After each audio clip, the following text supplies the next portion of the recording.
whole system is also very nature oriented. And I think it's very important that the states do the Asian and the states and what it was in the states do in this study, the states do.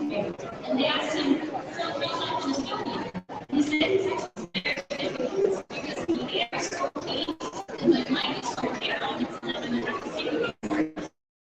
And literally, the has more containers than ever when they're in the road. So it's not just about digitalization or taking numbers. And that's why we're really happy to be here in South Korea. We're also very nature. But so it's really on our mind. So let's find the services and stuff that are very do everything from setting up a company in 15 minutes and 30 seconds, which is by the way the world record. Getting your taxes in 1 minute. For retiring, having a baby, I mean, you have to do this procedure. So it's actually sign up and for baby education. So if there is anything you want to do with the government, so for getting married and getting divorced, are available digitally. However, in the last year, we now also propose and this is because we were very kind in customers. So we always cheer for them and then it's just our women proposal is doing it. But hopefully it's the proposal is going to make it easier for them. And we are not the online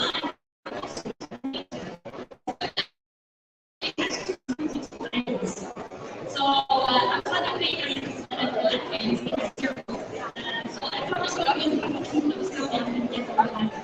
But so far, we're responsible this is going to be not only for digitalization purposes, but also to be a great venture in our 2002 plans. So I mentioned this thing already. We are very digital. We do everything digital. And this is just based on the lifestyle. And this is because of the efficiency of digitalization.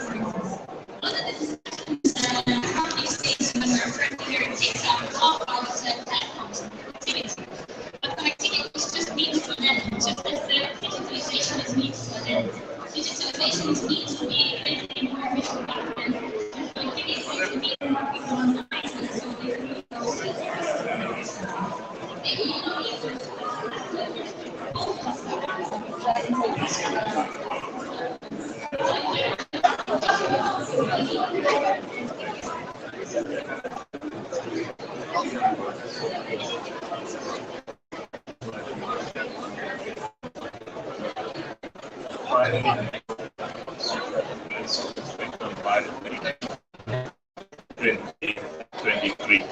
This effort by Centec colleagues and other key stakeholders will contribute immensely to the sector growth, and it will also create the necessary competition to drive colleagues. The development of telecommunication infrastructure remains vital from my point of view. There has to be continuous development in the sector to drive economic growth and necessarily the jobs to be created. Therefore, connectivity and internet access for all, and internet access for all, because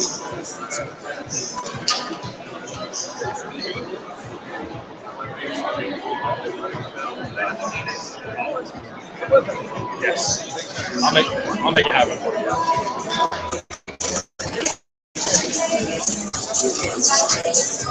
I'm naive to the fact that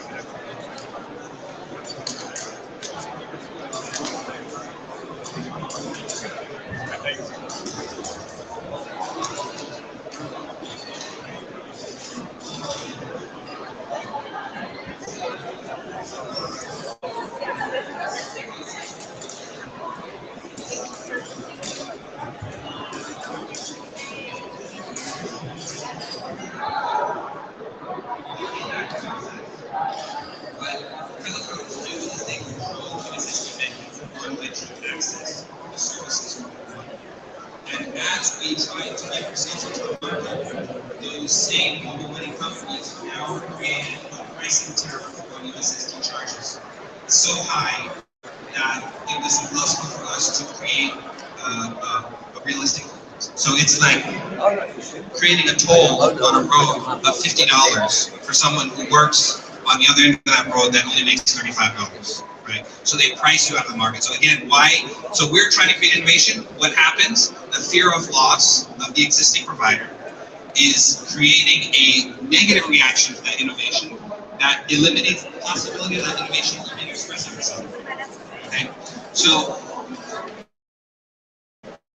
when you say you want to look at the adoption population, actually, I think you need to look at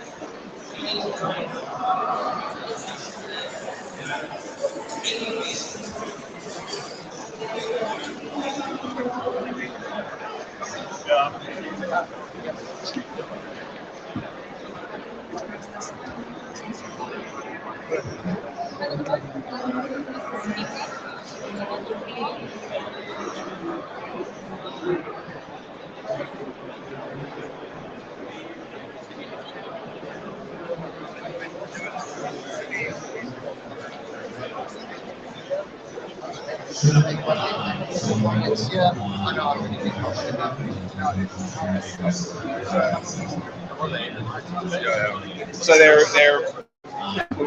Yeah, so we started in 2017 in the space in Kenya when it was still early days in terms of venture capital and the ecosystem there, and really proud to see the growth in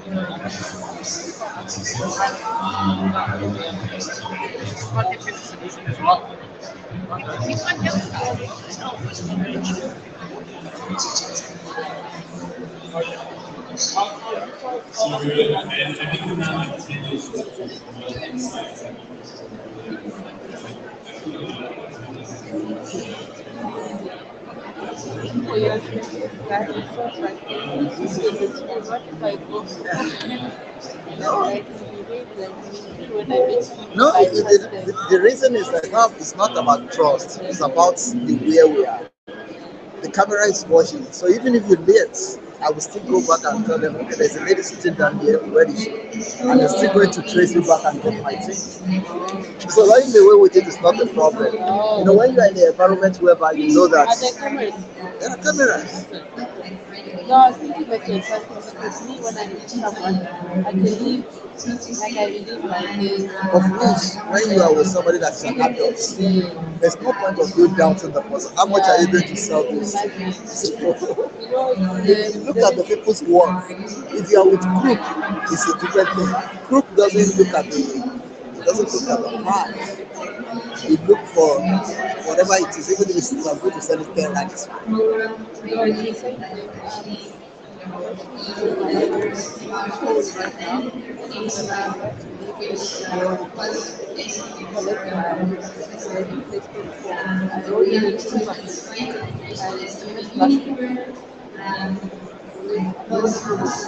So it's coming in to like, okay, so this is that we could share our confidence to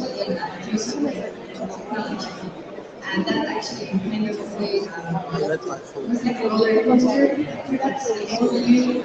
have nothing. And what is important to use as elected to present the center of this ecosystem is we are bringing together that started to investors for 12 years already. So we have seen the growth of very close by. So, and they don't know who that guy is. Yes. They change but I'm trying to say like the same.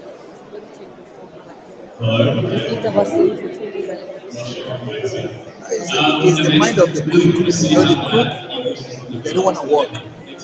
When they're still, they just think about now. Yeah, no. So when you see somebody, you see who you're beyond that. You're beyond of thinking of today.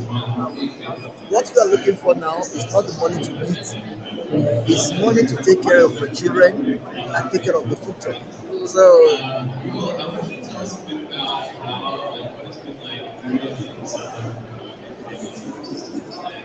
Now taking what you say makes sense to forget the phone and I say investigate that has been abusive in this time. No, that is a thing. That is a thing. People don't realize that some of the decisions you make.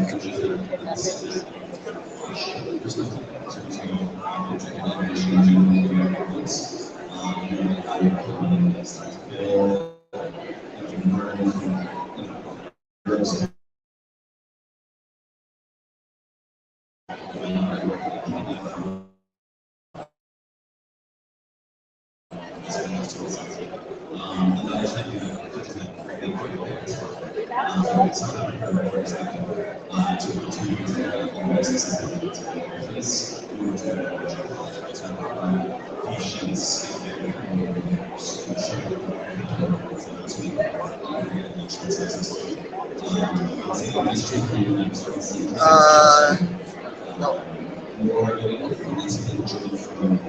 I think it was in Joburg last year. No, it was last Yeah. year. Oh, okay. So you normally attend it Yeah. annually. Yeah, this is the 16th time I'm taking it. Okay.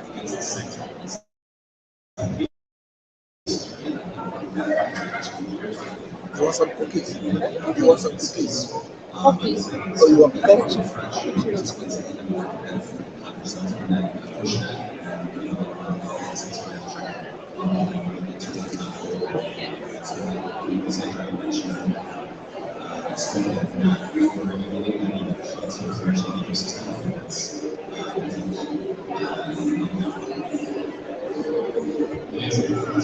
So it sounds like regulation is a really big piece, and that's something that is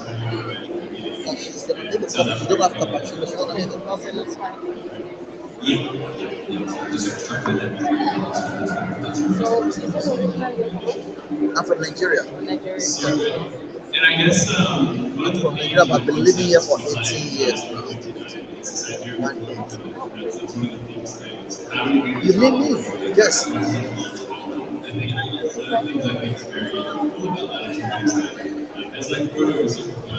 Be honest.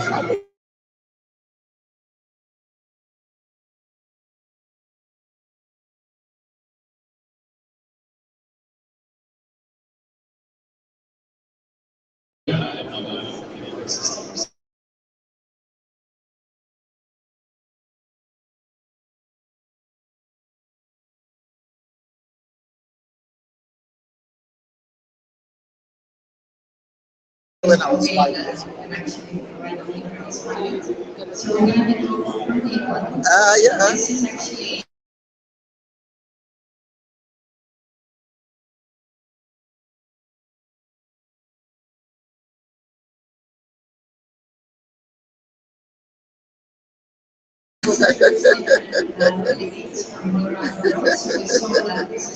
Yeah. Global village.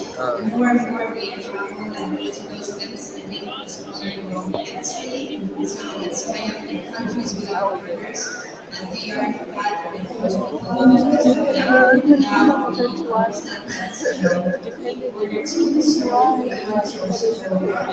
that's why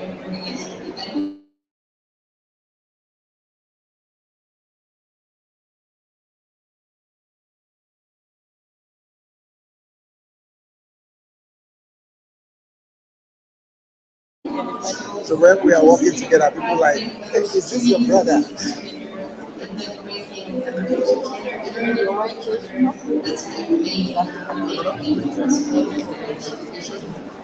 it's very cool that like they have a sort of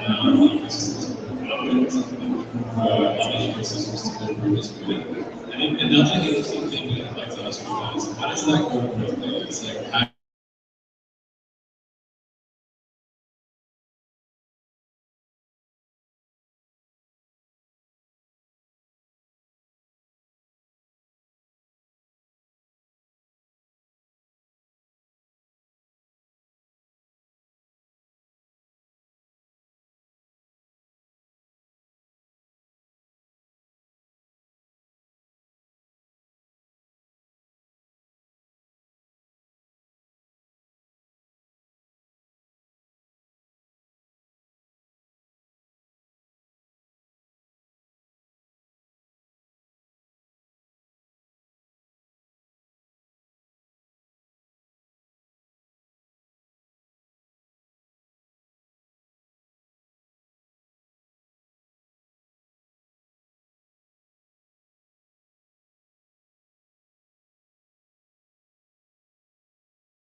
what's going on here? Another Sorry.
so many user encounters who are inspiring our new ones. And that's really amazing to see how 14-year-old girls are already in technology and they're like, oh my god, I can start a founder, do something important, super impactful, and to grow.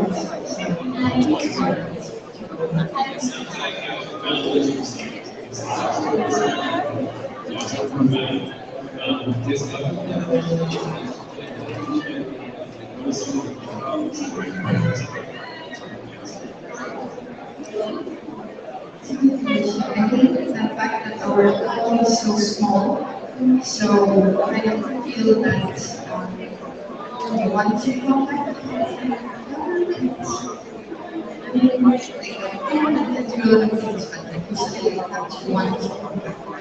You have to see that the serious is like, something where you want to really for a job.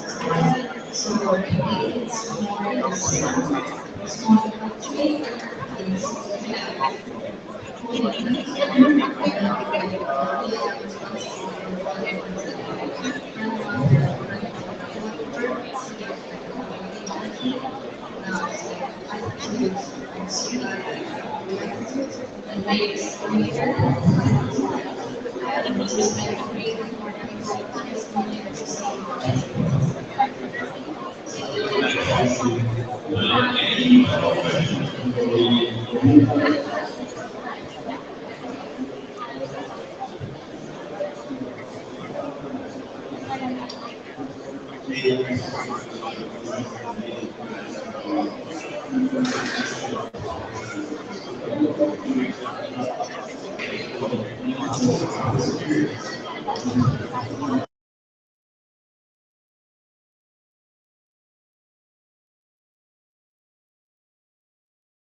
We are super months, so it takes a very long to be university of management as an excellent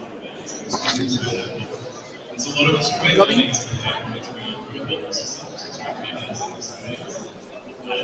And resources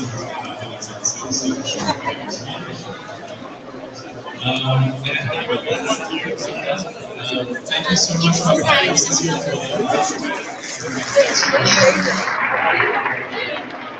hand over to Ed. Thank you very much, Caleb, and thank you to all of our panelists, and of course the Estonian Ministry of Economic Affairs and Communications who supported and sponsored Africa Tech Festival this year in Int'L. We'll get away for the photos. Sorry, I'm crashing photos already. Anyway, while we wait for our panelists to step down, we had a bit of a pan-African, pan-continental look and what's going on around the tech ecosystem. Estonia is a hub for talent, but also for expanding your businesses. A little fact, my first investment I was part of was a Series A funding into Money, which is a mobile bank born out of Estonia. So very, very fond of the country and the tech ecosystem they built. But now let's zone in a little bit. Let's zoom in on what does it actually mean to build a startup within the context of the African tech ecosystem. How do we demystify what that looks like? Our next panel is a real diverse range of people across the ecosystem, founders, investors, ecosystem builders. And our next chair, Jocelyn Moreshi from Startup Bootcamp Afrotech, is going to host our session and introduce our panelists. So can we have a big, big round of applause for Jocelyn and our panelists?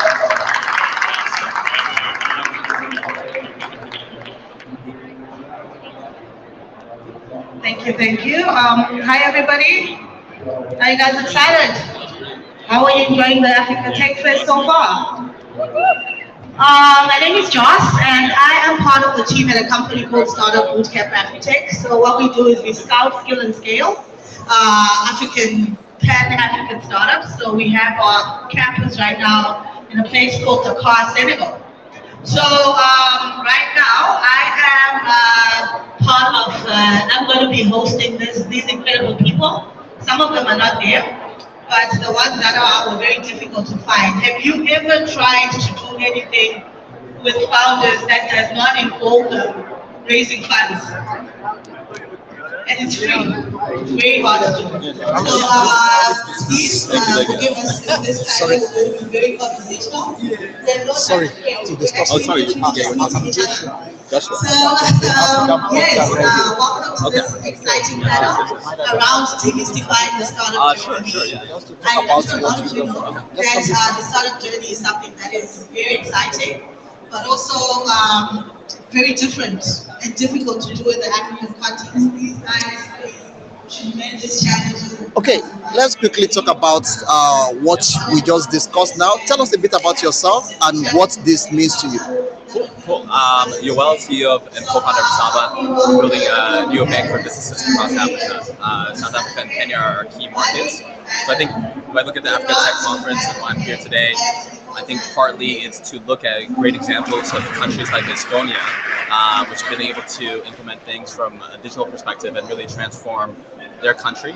And lessons from that perspective.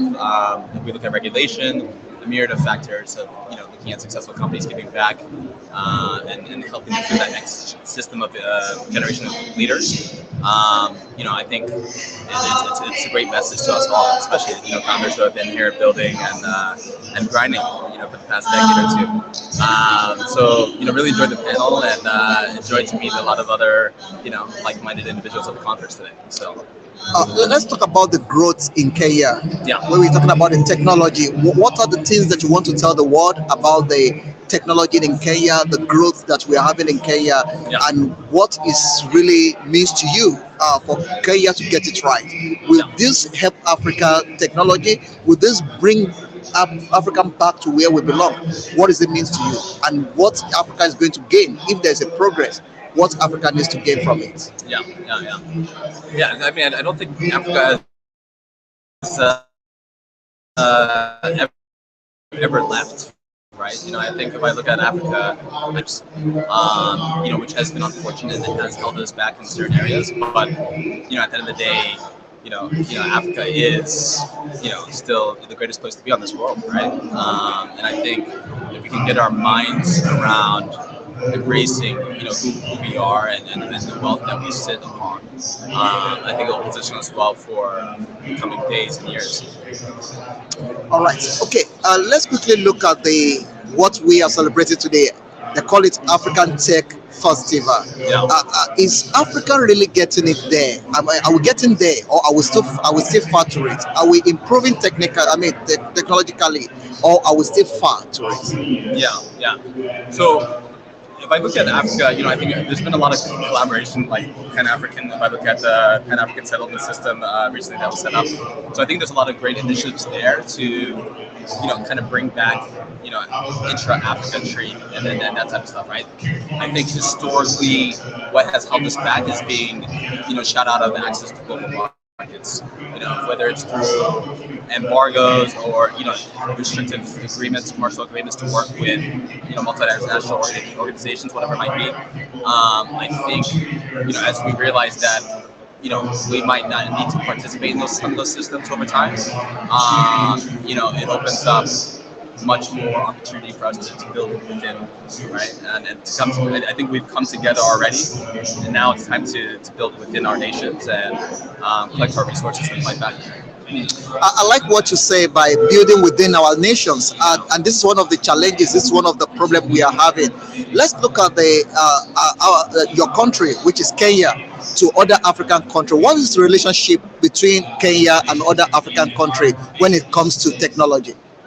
Yeah, if I look at Kenya, with M-Pesa from 2008 being the birth of digital currency, right? And if we talk about fintech, if we talk about Bitcoin, I think a lot of it ties back to the success of what Kenya was able to achieve with M-Pesa, right? So, it's an honor to be able to build in the fintech space in a market like Kenya, which was kind of the roots of this industry, which has taken over the financial systems in this world.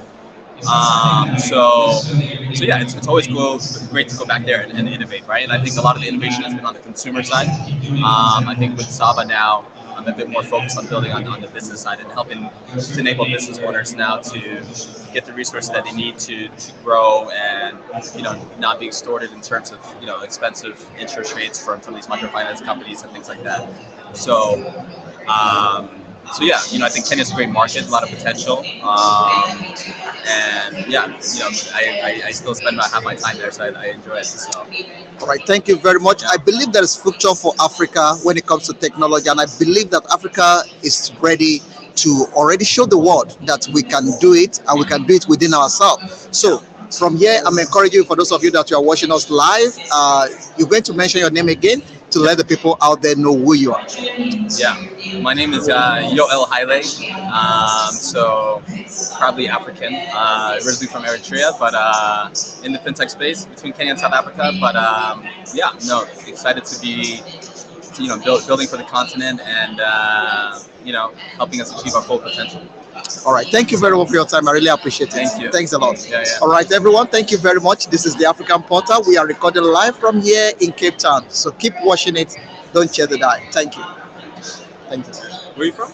I'm from Nigeria. Okay. Nice. But I will still speak to you after. Yes. So it's a live program, so we're just making sure we get it.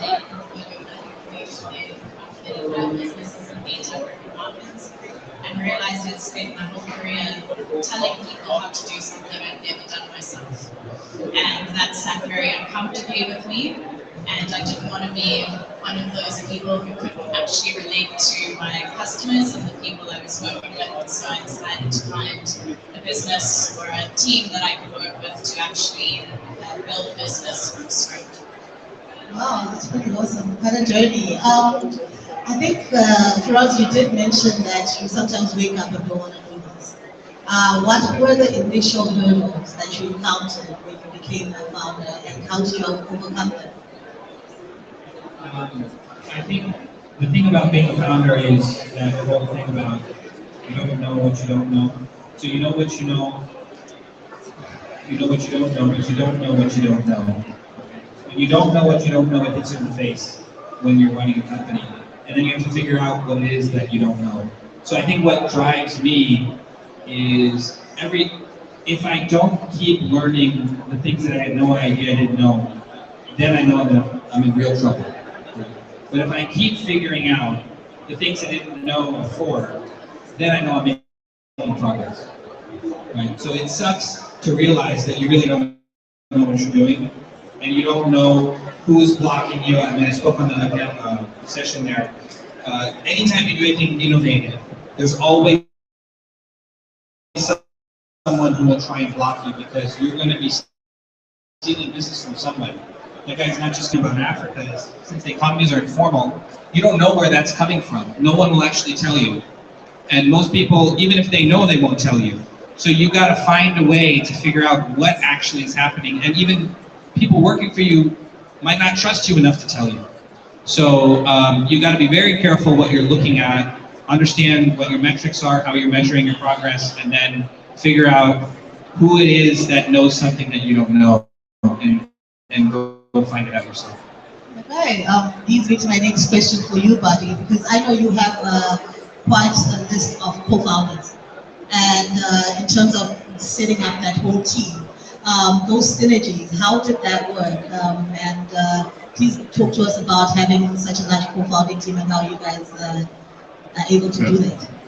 I think there's a sense of comfort that you get when you are working with someone on a startup, because if you are a sole founder, then you have to be the legal expert, and if you don't know what you don't know, then you have to find out what you don't know. I'm trying to replicate what Firaz is trying to do, but you have to be a legal expert, you have to be a marketing expert, you have to be the best recruiter to find the right kind of individuals. You might also need a tech background to figure out if the developers are telling you what you want to hear or what they want you to hear, and things like that. So, building a crypto exchange is quite complicated because at the core of it all, a crypto exchange is a security business because you are securing people's funds, and it's not a bank because there is self-custody involved where there's cybersecurity, encryption and decryption, and signing of transactions, sending onto blockchain and things like that. So along with that, we also have to deal with legal structures that make sense, work with the regulators, and sometimes educate them in terms of what kind of responsible regulation looks like. So I was fortunate that I was working with the team in the bank in the crypto and blockchain space, and the four of us had varied expertise. I was more focused on the product and the look and feel and the marketing and figuring out what kind of products to strategize on. And I had a very competent CTO and a very competent security officer and someone who was an economist. So all of us came together and we had the right recipe to get into the market, build a product that toppled the monopoly that existed in the country. So I don't think everybody is as fortunate as I am, but the advice that I would give for people who want to find co-founders is to find someone. I was saying that in a panel last night, is you have to find someone really smart, hopefully smarter than you. Find someone who has a really good skill set that helps your business. And the third and most important and non-negotiable thing to find a co-founder is the level of integrity that they have, because you don't want to be screwed over by a really smart crook. So it's important to find the right mix of skill set and integrity in your co-founders. Very interesting. David, let's talk about the team dynamics in your company. What is your company culture and how do you hire people? That's a very good question. So at Asana Pay, we are very, very culture-driven. It's a very young team, but very experienced, with regional experience. With some of the founding team members and even the employees are ex-bankers, ex-carriers, and ex-operators across the region.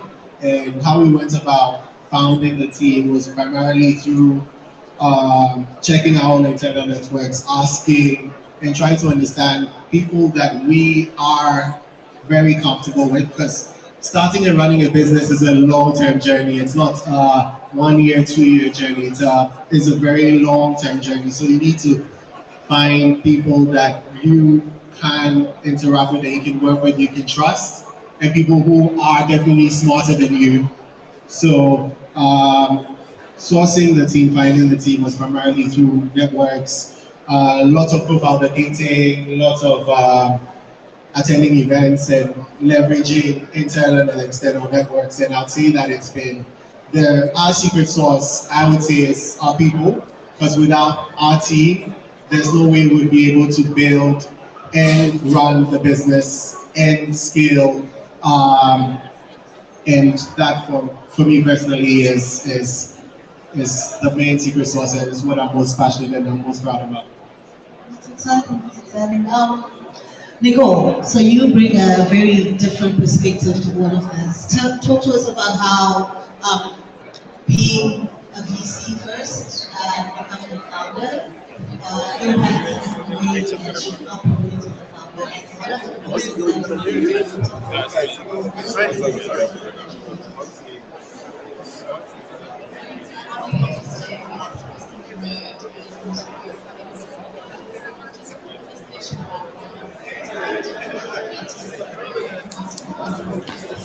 I was thinking you're gone forever now. But I was thinking you're gone forever. So I think I might have to leave now. Okay. Yeah.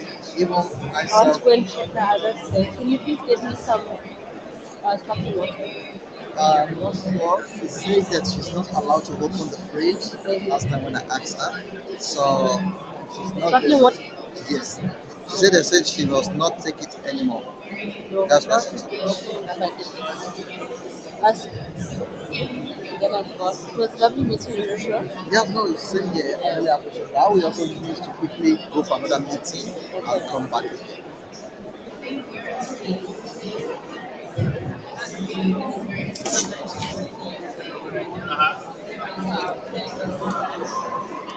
Gonna be off also I need the restroom and I was thinking if I go you think I'll be gone. But thanks, eh? Okay. Yeah, Thanks so much. okay. Enjoy. Thank you.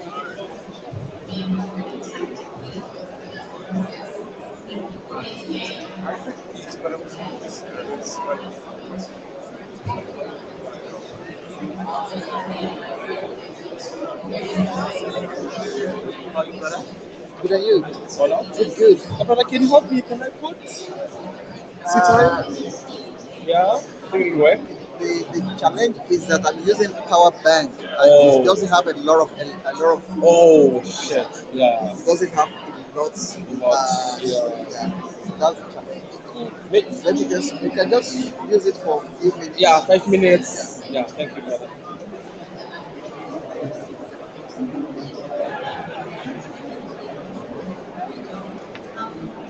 Thank you, sir. That's 10 minutes, 5 minutes. How many founders here have raised big products? Raised funds. Very unique experience.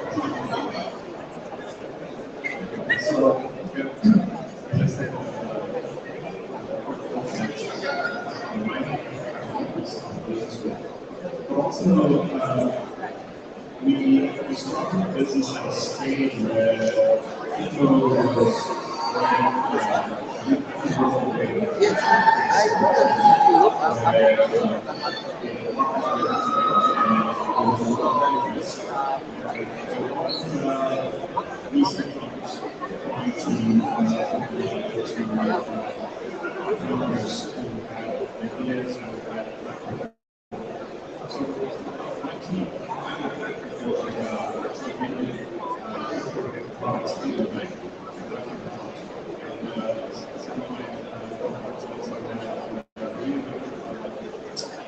relationship with regulators, relationship with the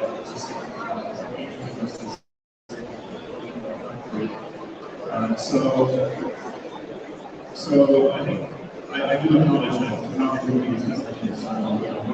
We were able to come with an idea, showcase it, and we map the team.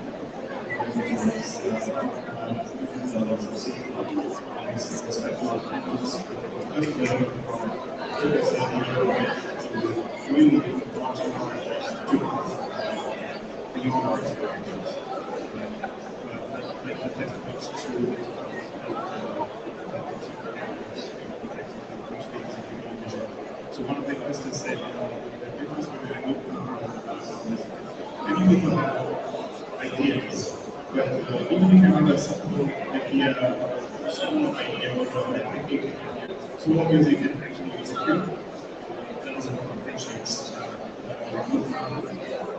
before even experience,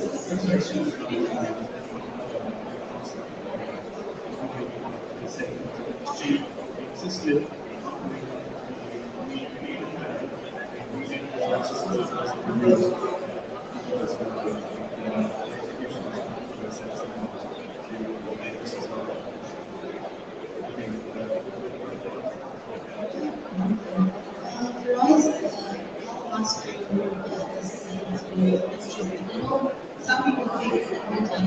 Have you managed to make that call? Yes, I did.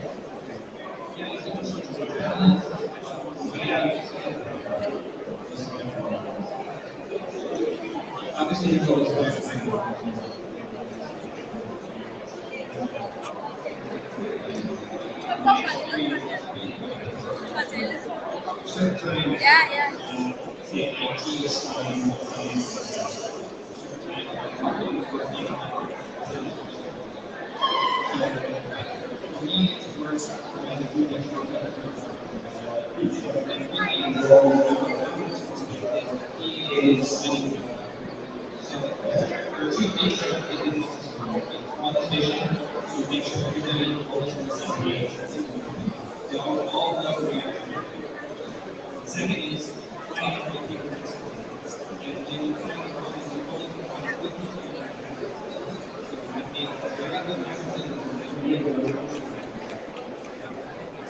Figuring out as quickly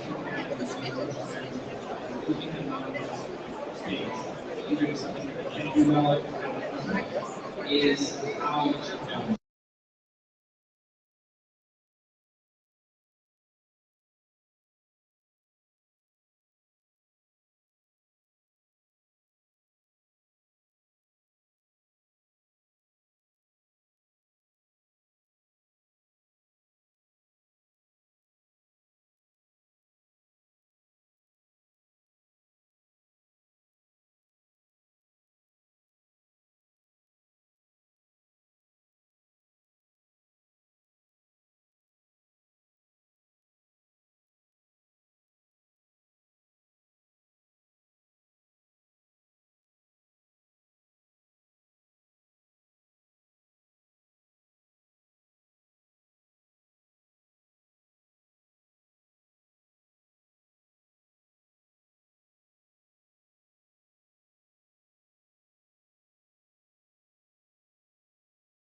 Yeah, 4%.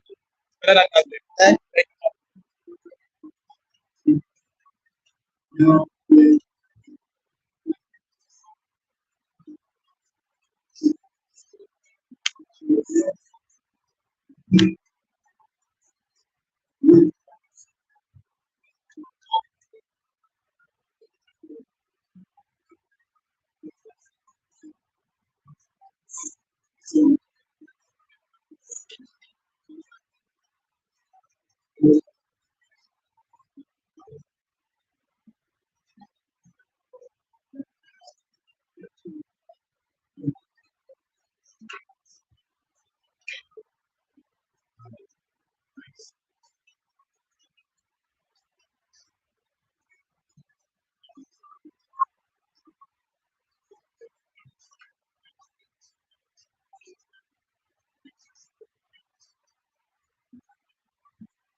You don't have to touch and you can go, you can sleep on those couches, but the other aspect, as you get older and wiser, you are really getting good at convincing yourself that it's not a good idea to start business. So best time is teenagers, the best time is but depending on the stage you are at, that's the competition, you will require to be sustained. You're not worrying about whether you can buy a winning chicken for your family. You're busy doing other things. So I think it's an important consideration, but also it should be so unreasonable that it's going over your investments. And you're just running a business to just pay yourself.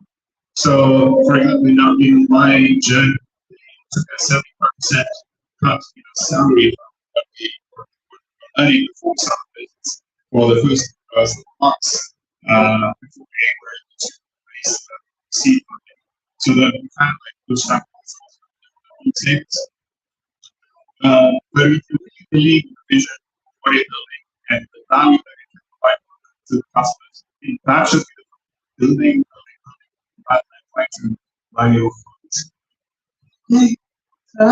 Yeah, I would just say, following up on what he said, if you're generating yourself, yes, that's cool. If you're sustaining yourself through that company, like you said, you're not spreading. So wealth creation should happen simultaneously. I think that's a basic. That would be appropriate. I've seen people. We all know it's happening. So try not to. Thank you. Hi, my name is Tracy. So to environment, we had to take and educate our current clients on how to use music platform. So just as part of the panel, like what is your approach? Educating maybe not tech savvy people on tech savvy stuff. I should put that. Because we noticed what verification as well as so yeah. I think David, you that's a really good question. I'm not too good at this is a generalized so depending on the customer, depending on the market you're selling, you would basically have different ways of products and services. Whether it's for high tech customers or customers you would have a product line or like a product process that we can see this is for each customer. And I think what needed us without being chance to get more clients for our clients to talk to customers, matching different customers. We built underwriting language for customers who are older and aren't so and don't like to start with or customers who don't have we built a USSD menu in 2020. We have a subset of services, and we've seen significant uptake for each of the different products based on customers' segment to our price. We get take a step back, talk to customers, tailor the product development to meet their target. Well, I don't think there is shame pivoting because sometimes you have to see what you can actually build so that you don't have to speak to the customer use your product. The classic example product was a product Flickr, and Flickr was using an Int'L communication tool to communicate with the teams around Slack, and everybody knows about Slack. They pivoted quite successfully. So the first and foremost is to know your customer, who your customers are, what they need. If you have trained your users, especially B2C product, to use your product, you have to rethink how position your product or build your product or change the experience. If it's a B2B product, you have more in terms of how you can create that. Yeah, there's always an opportunity to do that based on what you learn. Okay. Yeah, so I think the key takeaway from this panel is these founders are building products for their customers, not themselves. So it's very found that the customer comes first, and it's not really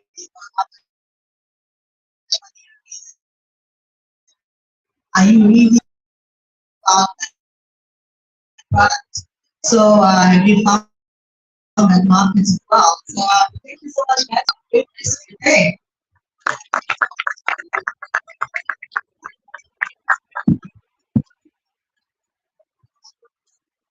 Thank you very much. Thank you. So we've heard from the founders who used to build a company, trials and tribulations, the experiences they've had with fundraising. So just to kind of re-engage you guys in the audience, in and out. Who did the show of hands? Okay, a few of the line. Who of you have raised capital? Hands up, okay. Who is trying to raise capital? Okay, a few. Who has burning questions they would love to raise? The venture capital funds about their fundraising. Okay, fantastic. This next